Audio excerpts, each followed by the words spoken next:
V sklopu kompleksa Stara Sava je tudi Ruardova graščina, ki se že nekaj časa obnavlja. Leta 2020 bi morala biti odprta, vendar pa se je vse skupaj zamaknilo. Kakšna dela se zdaj opravljajo? No, v teh dneh se menja streha in strešna konstrukcija na tem osrednjem objektu v kompleksu Stara Sava.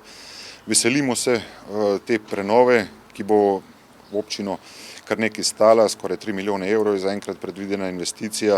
Zaradi dodatnih del, tudi spomeniške stroke, se bodo dela nekoliko podražila, kar smo javnost že obveščali.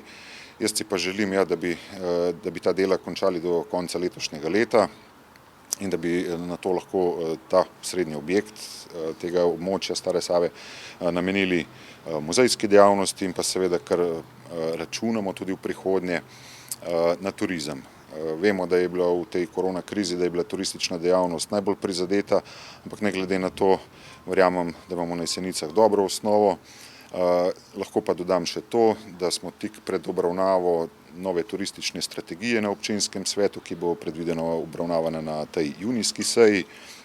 In s tem bomo, jaz verjamem, da pridobili nov zalet za naš jeseniški turizem. Želimo si, da občina Jesenice postane izletniška občina, ker imamo kar nekaj za pokazati, tako na strani tehnične dediščine, kot na drugi strani naravne dediščine.